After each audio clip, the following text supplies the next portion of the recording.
Insert your power cord.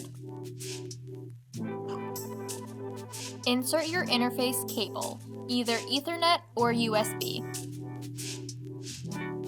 Turn on the printer.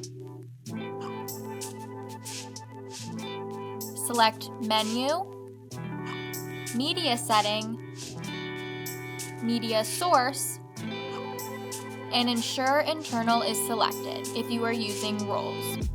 If you are using fanfold labels, select Rear Feed. Open the paper cover. Remove the spindle from the printer. Load the roll paper on the spindle and fix it with the flang.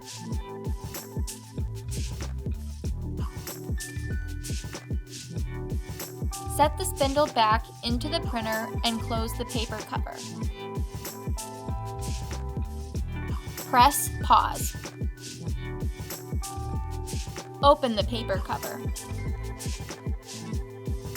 Feed your labels into the printer and adjust the paper guide to the size of the label.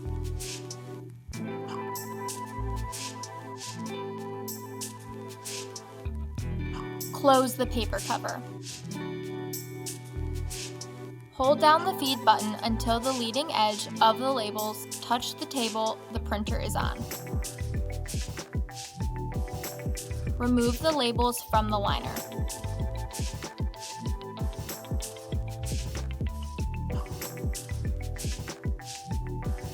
Open the peeler cover. Pass the paper through the peeler slot and close the peeler cover.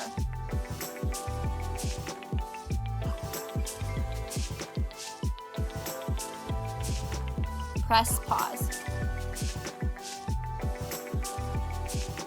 You are now set to print.